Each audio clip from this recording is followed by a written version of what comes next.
Hello dear viewers, स्वागत है आप सभी का सॉल्यूशन हब पर। आज हम पढ़ने वाले हैं आपके क्लास 9th की बिहाइव बुक का 6th चैप्टर माय चाइल्डहुड। ये जो चैप्टर है ये हमारे पूर्व राष्ट्रपति, पहले रह चुके राष्ट्रपति एपीजे अब्दुल कलाम की स्टोरी है, जो उन्होंने खुद की biography, autobiography wings of fire में लिखी थी। तो उसमें से एक्सट्रैक्ट लिया गया है, तो आज हम उसी एक्सट्रैक्ट को पढ़ने वाले हैं। तो चलिए स्टार्ट करते हैं एक्सट्रैक्ट को। ये पैराग्राफ वाइज दिया हुआ है आपको। फर्स्ट एक्सट्रैक्ट क्या कहता है, that I was born into a middle class Tamil family in the island town of Rameswaram in the erstwhile Madras state. तो यहाँ पर एपीजे अब्दुल कलाम जी क्या बताते हैं कि उनका जन्म कहाँ हुआ था। एक मिडिल क्लास तमिल फैमिली में हुआ था, जो कि रामेश्वरम की एक आइलैंड टाउन था, मतलब वहाँ पर किसी समुद्र के किनारे पर लगने वाला टाउन था, जो कि पहले मद्रास स्टेट में हुआ करता था। मतलब पहले उसका नाम मद्रास स्टेट था। अर्स्टवाइल का मीनिंग होता है फॉर्मर, यानी कि पहले। So my father Jainulabdeen had neither much formal education nor much wealth. Despite these disadvantages, he possessed great innate wisdom and a true generosity of spirit. तो यहाँ पर अब हमारे राष्ट्रपति जी, पूर्व राष्ट्रपति जी क्या बताते हैं कि उनके पिताजी जो हैं ना ही ज़्यादा पढ़े लिखे हुए थे और ना ही वो काफ़ी ज़्यादा धन दौलत वाले थे, पैसे वाले थे। इन सब कमियों के बावजूद भी ही पोजेस्ड ग्रेट इननेट, यानी कि उनमें क्या है, इनबोर्न जन्मजात ही कुछ मतलब खूबियां थी, यानी कि पेरेंट्स से मिली हुई कह सकते हैं, या फिर वहाँ समाज में रह रहकर वो डेवलप हो जाती हैं, वो इननेट होती हैं, खूबियां होती हैं, एडवांटेजेस होते हैं। एंड अ ट्रू जेनरोसिटी, यानी कि उनमें एक ट्रू जेनरोसिटी थी, एक ऐसा स्पिरिट था कि वो बिना किसी स्वार्थ के ही लोगों की मदद किया करते थे। He had an ideal helpmate in my mother, और इन सब में उनकी हेल्प करती थी, एक उनकी हेल्पमेट थी जो कि मेरी माँ ही थी, जिनका नाम था Ashiyamma. I do not recall the exact number of people she fed every day, but I am quite certain that far more outsiders ate with us than all the members of our on family put together. तो यहाँ पर क्या बताते हैं APJ Abdul Kalam जी कि मुझे exact number तो याद नहीं है कि हमारे घर पे डेली कितने लोग खाना खाते थे, लेकिन हाँ मुझे इतना याद है कि हमारे घर में जितने टोटल लोग नहीं थे, उससे ज़्यादा आउटसाइडर्स हमारे घर में खाना खाया करते थे। I was one of many children, a short boy with rather undistinguished looks, born to tall and handsome parents. अब वो बता रहे हैं कि मैं उन काफ़ी बच्चों में से एक था, एक छोटा लड़का था जिसकी काफ़ी ज़्यादा अच्छी लुक्स भी नहीं थी, और वो एक लंबे और मतलब हैंडसम पेरेंट्स के घर पैदा हुआ था, लेकिन उनकी कुछ खास लुक नहीं थी खुद की। We lived in our ancestral house. अब वो कहाँ रहते थे, वो उनके पौराणिक, एंसेस्ट्रल यानी कि जो पुरखों का घर होता है ना, पौराणिक, उस घर में रहते थे जहाँ पर पहले उनके दादा परदादा वगैरह रहे थे, फिर उनके दादा, फिर उनके पिताजी, और अब वो रह रहे हैं। Which was built in the middle of the 19th century, यानी कि ये लगभग 1850 के आसपास उनका घर बना था, 19th सेंचुरी के मिडल में। It was a fairly large pucca house made of limestone and brick. अब एपीजे अब्दुल कलाम जी बता रहे हैं कि ये लगभग लगभग पक्का हाउस बना हुआ था, काफ़ी ज़्यादा बड़ा घर था, जो कि लाइमस्टोन से यानी कि कंकड़ पत्थरों से और ईंटों से बना हुआ था, on the mosque street in Rameswaram. और वो कहाँ बना हुआ था, रामेश्वरम की जो मस्जिद वाली गली थी वहाँ बना हुआ था। My austere father used to avoid all inessential comforts and luxuries. अब यहाँ पर वर्ड दिया हुआ है ऑस्टर। ऑस्टर का क्या मीनिंग होता है, जो कि मतलब काफ़ी ज़्यादा साधारण से, सिंपल से और स्ट्रिक्ट होते हैं ना, उसे ऑस्टर बोलते हैं। तो उनके पिताजी जो कि काफ़ी ज़्यादा साधारण थे और स्ट्रिक्ट भी थे, वो इन सभी कंफर्ट्स को और लग्जरीज़ को, जितने भी कंफर्ट्स और लग्जरीज़ जो कि ज़रूरतमंद नहीं होती हैं, उन सबको अवॉइड किया करते थे। How ever all necessities were provided for in terms of food, medicine and clothes. हालांकि ये बात भी है कि उन्हें वो सारी नेसेसिटीज़ मिली थी जो ज़रूरी हैं, जैसे कि खाना, दवाइयाँ और कपड़े वगैरह, वो सब उन्हें आराम से मिला था। In fact I would say mine was a very secure childhood, both materially and emotionally. अब एपीजे अब्दुल कलाम जी बताते हैं कि इतनी ही बात नहीं है, लेकिन मैं तो ये मानता हूँ कि मेरा जो चाइल्डहुड है वो काफ़ी ज़्यादा सिक्योर रहा था, चाहे हम मटेरियली माने, यानी कि किसी थिंग्स को लेकर माने कि जितने भी थिंग्स की उन्हें ज़रूरत थी वो उन्हें मिली, और इमोशनली भी, यानी कि उन्हें माँ बाप का अच्छा प्यार भी मिला। The second world war broke out in 1939 when I was 8 years old। अब यहाँ पर ये बताते हैं कि जब मैं 8 साल का था तभी वर्ल्ड वॉर सेकेंड 1939 में हुआ था। For reasons I have never been able to understand a sudden demand for tamarind seeds erupted in the market. अब वो बताते हैं कि पता नहीं क्या रीजंस रहे होंगे जो मुझे आज तक नहीं समझ आए, लेकिन उस समय में अचानक से ही मार्केट में क्या हुए, जो इमली के बीज होते हैं उनकी डिमांड्स क्या होगी, एकदम से उछाल आ गया उसमें, इरप्टेड हो गए, बढ़ गए। I used to collect the seeds and sell them to a provision shop on mosque street. अब एपीजे अब्दुल कलाम जी बताते हैं कि मैं क्या किया करता था, उन सीड्स को फिर किसी ना किसी तरह इकट्ठा करता था और उन्हें फिर क्या है, मॉस्क स्ट्रीट में जितने भी प्रोविजन स्टोर्स होते थे, प्रोविजन शॉप्स होती थी, मैं उन्हें वहाँ पर बेच आया करता था। A day's collection would fetch me the princely sum of 1 anna. अब यहाँ पर आना जो है वो ओल्ड करेंसी यूज़ हुई है, जो हमारे पहले यूज़ हुआ करती थी। अब यहाँ पर एक वर्ड आया प्रिंसली सम। प्रिंसली का वर्ड मीनिंग होता है राजशाही, या जो मतलब अमीरों के लिए यूज़ होता है वर्ड प्रिंस वगैरह। तो प्रिंसली सम का मीनिंग यहाँ पर ये है कि मतलब काफ़ी सारा पैसा, लेकिन यहाँ पर यूज़ किया जाता है कि उनके लिए जो एक दिन का पैसा था वो इतना उनके लिए इनफ था कि वो अपना गुजारा कर लेते थे, और लगभग एक सम हो जाता था एक आने का। यहाँ पर ये बताया गया है आना का, an old Indian coin worth about 6 पैसे। लगभग उसका जो एक आने का रेट होता था वो 6 पैसे के बराबर हुआ करता था। My brother in law Jalaluddin would tell me stories about the war which I would later attempt to trace in the headlines in Dinamani. अब ये बताते हैं कि उनके जो जीजा जी थे वो उन्हें स्टोरीज बताया करते थे वर्ल्ड वॉर के बारे में या वॉर के बारे में, और जो क्या है बाद में उन्हें दिनामनी की हेडलाइंस, वहाँ पर एक न्यूज़पेपर चला करता था दिनामनी नाम से, तमिल का न्यूज़पेपर था, उसमें क्या है उन्हें ये हेडलाइंस बाद में देखने को भी मिल जाती थी, जो चीज़ें इनके जीजा जी जलालुद्दीन इन्हें बताया करते थे। Our area being isolated was completely unaffected by the war. अब ये बताते हैं कि उनका जो एरिया था वो लगभग मतलब वॉर से काफ़ी अलग था, दूर था, तो इनका एरिया क्या है, उस पर कोई भी प्रभाव नहीं पड़ा वॉर का। But soon India was forced to join the allied forces and something like a state of emergency was declared. लेकिन बाद में क्या हुआ, जब इंडिया को इस बात के लिए फोर्स किया गया कि वो भी क्या है अलाइड फोर्सेज ज्वाइन करें। अलाइड फोर्सेज क्या है, यहाँ पर देख लीजिए, आर्मीज of UK, USA and Russia during the second world war. मतलब रशिया, यूएसए और यूके की जो आर्मीज थी सेकेंड वर्ल्ड वॉर में, उसे अलाइड फोर्सेज कहा जाता है। तो इंडिया को भी अलाइड फोर्सेज ज्वाइन करने के लिए कहा गया था उस समय, जिस वजह से क्या है एक मतलब परिस्थिति बन गई थी, इमरजेंसी की परिस्थिति डिक्लेयर कर दी गई थी। The first casualty came in the form of suspension of the train halt at Rameswaram station. अब इन सभी परिस्थितियों में पहला काम क्या हुआ, ट्रेन का सस्पेंशन हो गया रामेश्वरम स्टेशन पर। मतलब रामेश्वरम के स्टेशन पर जैसे पहले ट्रेन रुका करती थी वो वहाँ पर नहीं रुका करेगी। The newspaper now had to be bundled and thrown out from the moving train on the Rameswaram road between Rameswaram and Dhanushkodi. और उसके बाद इसका क्या इफेक्ट पड़ा कि जो न्यूज़पेपर थे जितने भी, वो कैसे थे, बंडल्ड होकर आते थे और उन्हें क्या है चलती ट्रेन से ही फेंका जाता था रामेश्वरम और रोड और रामेश्वरम और धनुषकोडी के बीच में जो रामेश्वरम रोड थी उस पर। That forced my cousin Shamsuddin who distributed newspapers in Rameswaram to look for a helping hand to catch the bundles and as if naturally I filled the slot. अब उस समय मेरा जो कज़न था शमसुद्दीन, वो क्या है डिस्ट्रीब्यूट किया करता था, न्यूज़पेपर बांटा करता था रामेश्वरम में, और उस समय उसे एक हाथ की आवश्यकता थी, यानी कि एक ऐसे बंदे की आवश्यकता थी जो कि इन बंडल्स को कैच करे, मतलब उसकी सहायता करे उस समय। और तब क्या हुआ, एपीजे अब्दुल कलाम जी ने वो स्लॉट फिल कर दिया उनकी हेल्प करने के लिए। Shamsuddin helped me earn my first wages. और उस समय क्या हुआ, शमसुद्दीन ने मेरे को मेरी पहली कमाई करने में मेरी मदद की। Half a century later I can still feel the surge of pride in earning my own money for the first time. और लगभग उससे 50 साल बाद भी जब भी मैं इस बारे में सोचता हूँ तो मुझे खुद पर गर्व महसूस होता है जब मैं अपनी पहली कमाई के बारे में सोचा करता हूँ। ये स्टेटमेंट दे रहे हैं एपीजे अब्दुल कलाम जी।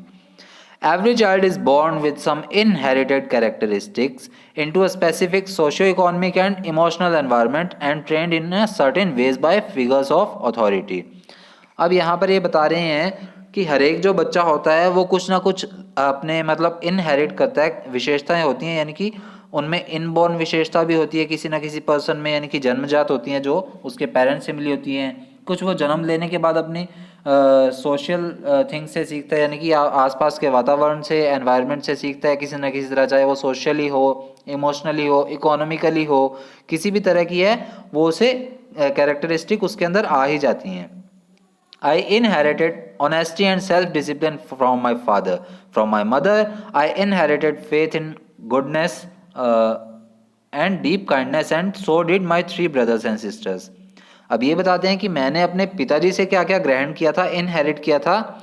एक तो ऑनेस्टी और दूसरा सेल्फ डिसिप्लिन, यानी कि एक तो ईमानदारी और दूसरा अनुशासन, ये मैंने अपने पिताजी से ग्रहण किया था। और अपनी माँ से मैंने क्या ग्रहण किया था, फेथ इन गुडनेस, यानी कि सबका अच्छा करना, सबका भला करना और सबके प्रति दयालुता दिखाना, ये मैंने अपनी माँ से ग्रहण किया था। और मेरे 3 भाइयों और बहनों ने भी यही चीज़ ग्रहण की थी उनसे। I had 3 close friends in my childhood, Ramanand Shastri, Aravindan and Shiva Prakashan. अब ये बताते हैं कि बचपन में मेरे 3 दोस्त थे, रामानंद शास्त्री, अरविंदन और शिव प्रकाशन। All this boys were from Orthodox Hindu ब्राह्मण फैमिलीज। अब ये बताते हैं कि मेरे तीनों दोस्त थे, ये क्या है, कट्टर हिंदू ब्राह्मण परिवार से बिलोंग करते थे। As children none of us ever felt any difference among us ourselves because of religious differences and upbringing. अब ये बताते हैं कि जब मेरा बचपन था, जब हम बच्चे थे, तब हमें इस तरह की कोई भी परेशानियां झेलनी नहीं पड़ी, कोई भी डिफरेंसेस हमने फेस नहीं किए, चाहे वो जाति से लेकर या जात पात से, ऊंचाई नीचाई से लेकर कुछ भी हो, इस तरह के हमने डिफरेंसेस फेस नहीं किए। In fact Ramanand Shastri was the son of Pakshi Lakshmana Shastri, the high priest of the Rameswaram temple. अब ये बताते हैं कि हालांकि जो रामानंद शास्त्री थे वो तो क्या है, पक्षी लक्ष्मण शास्त्री, जो कि उस समय रामेश्वरम टेम्पल के उच्च पुजारी थे, उनके बेटे थे, फिर भी हमारे बीच में ये डिफरेंसेस कभी नहीं आए। Later he took over the priesthood of the Rameswaram temple from his father. और उसके बाद क्या हुआ, इन्होंने क्या है, ये जो हमारे सामने अभी नाम आया था, ये देखिए रामानंद शास्त्री, इन्होंने क्या किया, लक्ष्मण शास्त्री की जगह ले ली बाद में, यानी कि मतलब जब ये बड़े हुए तब लक्ष्मण शास्त्री की जगह रामानंद शास्त्री को पुजारी बनाया गया था। और यहाँ पर ये अब ये देख लीजिए पिक्चर आई है, क्या दिया हुआ है, our family used to arrange boats from carrying idols of the lord from the temple to the marriage site. आगे ये सीन आएगा, उसके लिए पिक्चर दिखाई गई है कि ये जो बोट में है पवित्र मूर्तियां वगैरह जो थी वो ले जाया करते थे किसी भी शादी समारोह के लिए। So Arvindan went into the business of arranging transport for visiting pilgrims. अब जो इनके दोस्त थे अरविंदन, उन्होंने क्या कारोबार संभाल लिया, उन्होंने संभाला ट्रांसपोर्ट का कार्यक्रम, मतलब ट्रांसपोर्ट को अरेंज करने का काम संभाल लिया, जो पिलग्रिम्स होते हैं, जो तीर्थयात्री होते हैं, आने जाने वाले तीर्थयात्री, उनके लिए। एंड शिव प्रकाशन become a catering contractor for the southern railways. और जो इनके दोस्त है शिव प्रकाशन, उन्होंने साउदर्न रेलवेज के लिए जो केटरिंग का काम था वो सारा संभालिए कॉन्ट्रैक्ट बेस पर। तो इनके तीनों दोस्तों का काम तो यहाँ पर हमें दिखा दिया गया। During the annual Shri Sita Rama Kalyanam ceremony, our family used to arrange boats with a special platform for carrying idols of the lord from the temple to the marriage site situated in the middle of the pond called Rama Tirtha which was near our house. अब यहाँ पर हमने जो भी ऊपर picture देखी थी उसमें जो दिखाया गया था उसी के बारे में है कि जब एनुअल श्री सीता रामायण रामा कल्याणम सेरेमनी हुआ करती थी, जो कि इनकी ही फैमिली अरेंज किया करती थी, तो उसके लिए क्या है, ये बोट्स अरेंज किया करते थे स्पेशल प्लेटफॉर्म्स के साथ, जिसमें कि क्या है, आइडल्स को, यानी कि जो पवित्र मूर्तियां थी भगवानों की, भगवान की जो मूर्तियां थी, जो टेम्पल से मैरिज के साइड तक, मैरिज जहाँ हुआ करती थी वहाँ तक ले जाई जाती थी, उसके लिए बोट अरेंज किया करते थे। Situated in the middle of the pond called Rama Tirtha which was near our house. और ये सब अरेंज कहाँ किया जाता था, जो उस तालाब के बीचों बीच रामा तीर्थ नाम की जगह थी वहाँ पर, जो कि उनके घर से बिल्कुल पास थी, वहीं पर ये सब अरेंज किया जाता था। Events from the Ramayana and the life of the prophet were the bedtime stories my mother and grandmother would tell the children in our family. अब यहाँ पर बताया गया है कि हालांकि हम तो क्या है, मुस्लिम परिवार से बिलोंग करते थे, एपीजे अब्दुल कलाम, फिर भी क्या है, उनकी जो दादी माँ थी और उनकी जो माँ थी वो उन्हें क्या है, रामायण और प्रोफेट की स्टोरीज सुनाया करती थी। रामायण तो आप अच्छी तरह से जानते ही हैं क्या है, और प्रोफेट क्या है, ईश्वर दूत या पैगंबर जो माना जाता था, ईश्वर का जो बंदा माना जाता था उसको प्रोफेट बुलाते हैं। तो उनकी स्टोरीज क्या है, रात के समय, बेड टाइम के समय हमें सुनाया करती थी। कौन कौन सुनाती थी? उनकी माँ और उनकी दादी माँ। One day when I was in the fifth standard at the Rameshwaram elementary school, a new teacher came to our class. अब एक बार क्या हुआ, जब वो 5वीं कक्षा में थे तब रामेश्वरम के एलिमेंट्री स्कूल में एक नया टीचर आया। I used to wear cap which marked me as a Muslim. I always sat in the front row next to Ramanand Shastri. अब क्या दिखाया गया है कि उस समय जब ये 5वीं कक्षा में थे, एक नया टीचर आया था स्कूल में, तब ये क्या है, हमेशा रामानंद शास्त्री के आगे ही साथ में ही बिल्कुल बैठते थे, पहली ही रो में। और ये मुस्लिम होने की वजह से क्या अपने सिर पर एक कैप पहन कर रखते थे। हु वोर द सेक्रेड थ्रेड। अब यहाँ पर बताया गया रामानंद शास्त्री के लिए कि वो क्या है, एक पवित्र धागा पहन कर रखते थे जिसे कि जनेऊ बोला जाता है, सफेद रंग का जो धागा पहनते हैं। The new teacher could not stomach a Hindu priest's son sitting with a Muslim boy. अभी जो नया टीचर था इसके तो पेट में ये बात पची नहीं कि एक मुस्लिम लड़का एक पुजारी, हिंदू पुजारी के बेटे के साथ कैसे बैठ सकता है। In accordance with her social ranking as the new teacher saw it, it was asked to go and I was asked to go and sit on the back bench. अब उस टीचर से, नई टीचर से ये बात तो सहन नहीं हुई, उसके पेट में ये बात पची नहीं कि मतलब सोशल रैंकिंग के अकॉर्डिंगली जो मुस्लिम है उनको पीछे बिठाया जाना चाहिए, ये सोचते थे उनके नए टीचर। और इसलिए क्या किया उन्होंने, एपीजे अब्दुल कलाम जी को पीछे पीछे लास्ट वाले बेंच पर जाकर बैठने के लिए बोल दिया। I felt very sad and so did Ramanand Shastri. अब इस बात का मुझे भी बुरा लगा था और साथ ही साथ रामानंद शास्त्री भी इससे काफ़ी ज़्यादा अफेक्ट हुआ था, उन्हें भी बुरा लगा। He looked utterly downcast as I shifted to my seat in the last row. अब यहाँ पर वर्ड आया डाउनकास्ट। डाउनकास्ट देखिए, यहाँ पर डाउनकास्ट का क्या मीनिंग बताया गया है, सैड और डिप्रेस्ड, यानी कि दुखी या फिर सदमे में बह जाना। तो उनके जो दोस्त थे रामानंद शास्त्री, वो भी क्या है, पूरी तरह से इससे दुख में बह गए थे जैसे ही मुझे पिछली सीट पर बिठाया गया था। The image of him weeping when I shifted to the last row left a lasting impression on me. और जब मुझे पिछली सीट पर बिठाया गया तब उनकी आंखों से जो आंसू निकल रहे थे वो क्या है, मुझ पर गहरी छाप छोड़ गए थे। मतलब आज तक मैं उसके बारे में सोचता हूँ तो मुझे इस चीज़ का इम्प्रेशन याद आ जाता है। After school, we went home and told our respective parents about the incident. Lakshman Shastri summoned the teacher and in our presence told the teacher that he should not spread the poison of social inequality and communal intolerance in the minds of innocent children.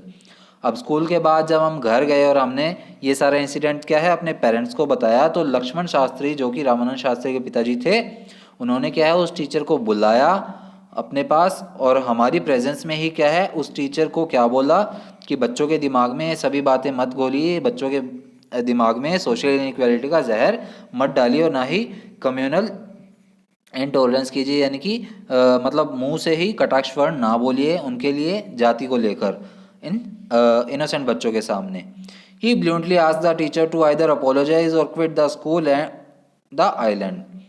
अब उन्होंने ब्लूएंटली यानी कि साफ साफ उस teacher को क्या बोल दिया कि या तो आप इन बच्चों से माफ़ी मांगिए या फिर स्कूल छोड़ दीजिए और साथ ही साथ इस जगह को भी छोड़ दीजिए। Not only the teacher regret the behaviour but the strong sense of conviction Lakshman Shastri conveyed ultimately reformed this young teacher. और इससे क्या हुआ, उस टीचर ने ना ही केवल उन बच्चों से माफ़ी मांगी लेकिन उनके दिमाग में भी क्या है ये बात अब अच्छे से समझ आ गई थी। लक्ष्मण शास्त्री की वजह से एक कन्विक्शन सा आ गया था, यानी कि एक स्ट्रॉन्ग ओपिनियन आ गया था, ये उन्हें बिलीव हो गया था कि हाँ हमें बच्चों के मन में ये चीज़ नहीं डालनी चाहिए और खुद भी इन पर क्या है ज़्यादा नहीं सोचना चाहिए। ये चीज़ क्या है उस यंग टीचर के दिमाग में अब घुस गई थी। अब आगे देखिए, यहाँ पर ये जो हमें सीन दिखाया गया था ये वही है कि I always sat in the front row to the Ramanand Shastri. यहाँ पर स्टार्टिंग रो में 4 जने बैठे दिखाए हैं जिसमें से ये तो रामानंद शास्त्री हैं, ये एपीजे अब्दुल कलाम जी हैं जो कि क्या है रामानंद शास्त्री के साथ ही बैठा करते थे। और पहली रो में क्या है, ये 3 ब्राह्मण लड़के हैं और एक मुस्लिम लड़का बैठा हुआ दिखाया गया है।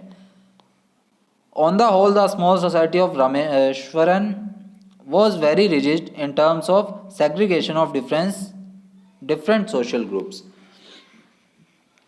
अब यहाँ पर क्या आया है, सेग्रीगेशन। सेग्रीगेशन का मीनिंग होता है अलगाव, और यहाँ पर रिजिड आया। रिजिड यानी कि कट्टर कह सकते हैं या फिर कठोर कह सकते हैं हम, कि वहाँ पर जो रामेश्वरम के लोग थे, जो स्मॉल सी सोसाइटी थी वो क्या थी, वो काफ़ी ज़्यादा रिजिड थी, काफ़ी ज़्यादा कठोर थी, सख्त थी अपने नियमों को लेकर, अपनी टर्म्स को लेकर, सेग्रीगेशन को लेकर, अलगाव को लेकर, और डिफरेंट सोशल ग्रुप्स यानी कि उनके जो सोशल ग्रुप्स, यानी कि पहले के समय में सोशल ग्रुप्स बनाए जाते थे, क्षत्रिय का काम क्या होता है वो क्षत्रिय ही करेगा, इस तरह के सोशल ग्रुप्स को लेकर क्या थे, उनमें टर्म्स काफ़ी ज़्यादा एप्लीकेबल थी।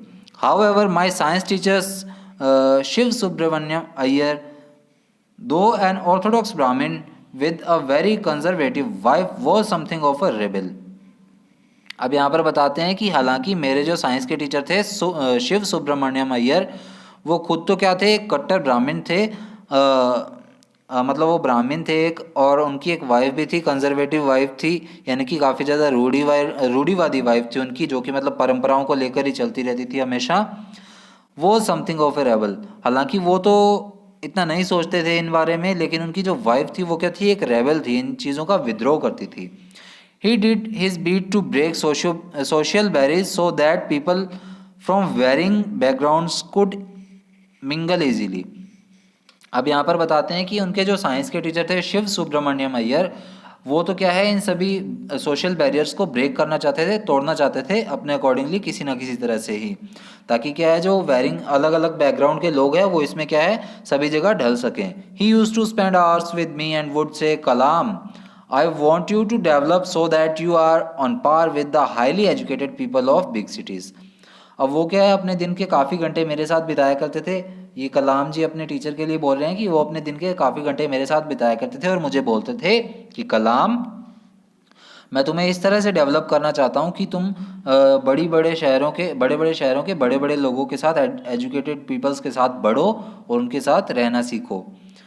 One day he invited me to his home for a meal. His wife was horrified at the idea of a Muslim boy being invited to dine in her ritually pure kitchen. अब यहाँ पर word है ritually pure, तो ritually pure का क्या meaning है, kept protected from all outside influences for the observance of religion. Ritually pure का meaning होता है कि ये जो जितने भी मतलब अलग अलग जाति धर्म के लोग होते हैं, इनसे खुद को बचाकर रखने वाला या अपनी चीज़ों को बचाकर रखने वाला रिचुअली प्योर कहलाता है। तो यहाँ पर किचन के लिए यूज़ हुआ, तो किचन के लिए हम यूज़ करेंगे कि एक दिन क्या हुआ, मेरे साइंस के टीचर ने मुझे घर पर बुलाया, या हमारे पूर्व राष्ट्रपति एपीजे अब्दुल कलाम जी बता रहे हैं, खाने के लिए बुलाया। और इससे क्या है, उनकी पत्नी क्या है, काफ़ी ज़्यादा घबरा गई कि एक मुस्लिम लड़का हमारे घर पर किस तरह से खाना खा सकता है मेरी किचन में। She refuse to serve me in her kitchen. Shiva Subramaniam Iyer was not perturbed, nor did he get angry with his wife, but instead served me with his own hands and sat down beside me to eat his meal. अब यहाँ पर वो बताते हैं कि उनकी पत्नी ने क्या किया, शिव सुब्रमण्यम अय्यर की पत्नी ने उन्हें खाना देने से मना कर दिया था एपीजे अब्दुल कलाम जी को, खाना परोसने से। तो शिव सुब्रमण्यम अय्यर जी ने क्या किया, ना ही वो परटर्ब्ड हुए। परटर्ब्ड का क्या मीनिंग होता है कि किसी चीज़ को किसी को तंग करना है, किसी को चिंता में डालना, कि ना ही उन्होंने किसी को परेशानी दी, ना ही उन्होंने अपनी वाइफ पर गुस्सा किया, लेकिन बजाय इसके उन्होंने क्या किया, उन्होंने खुद अपने हाथों से ही मुझे सब खाना परोसा और मेरे साथ ही खाने के लिए बैठ गए।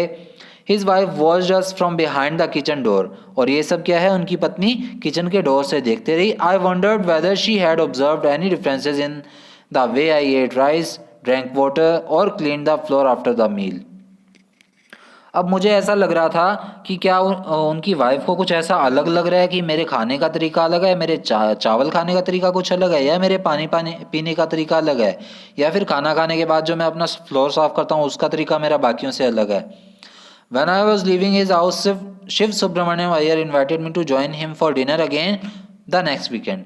और जब मैं वहाँ से उनके घर से वापस आने लगा था, तो मेरे साइंस टीचर शिव सुब्रमण्यम अय्यर जी ने मुझे फिर से डिनर के लिए इनवाइट किया अगले हफ्ते के लिए।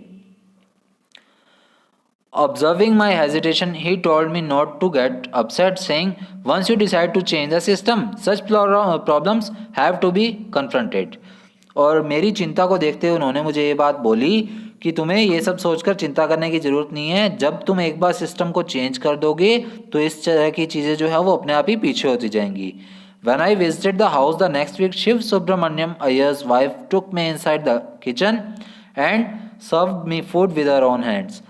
और यही बात जो उन्होंने बोली थी वो सही प्रूव हुई, और जब अगली बार मैं उनके घर गया था तो उनकी वाइफ ने मुझे अपने किचन में ही लेकर गए, साथ ही साथ अपने हाथों से खाना भी परोसा। Then the second world war was over and India's freedom was imminent. अब तब क्या था, लगभग द्वितीय विश्व युद्ध खत्म ही होने वाला था, मतलब हो ही चुका था, और इंडिया क्या है आज़ादी की तरफ अपने कदम बढ़ा रहा था, यानी कि इंडिया की आज़ादी भी अब नज़दीक ही थी। Indians will build their own India declared Gandhi ji. और तब गांधी जी ने भी एक स्टेटमेंट देखी कि भारतीय जो है वो अपना भारत स्वयं निर्मित करेंगे, स्वयं निर्माण करेंगे। The whole country was filled with an unprecedented optimism.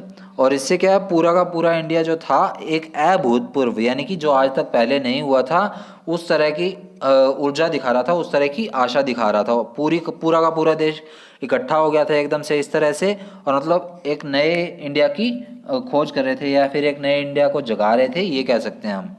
I asked my father for permission to leave Rameswaram and study at the district headquarters in Ramanathapuram. और तब क्या हुआ, मैंने अपने पिताजी को बोला कि मैं रामेश्वरम को छोड़कर और रामनाथपुरम के सिटी में मतलब हायर स्टडीज़ के लिए जाना चाहता हूँ।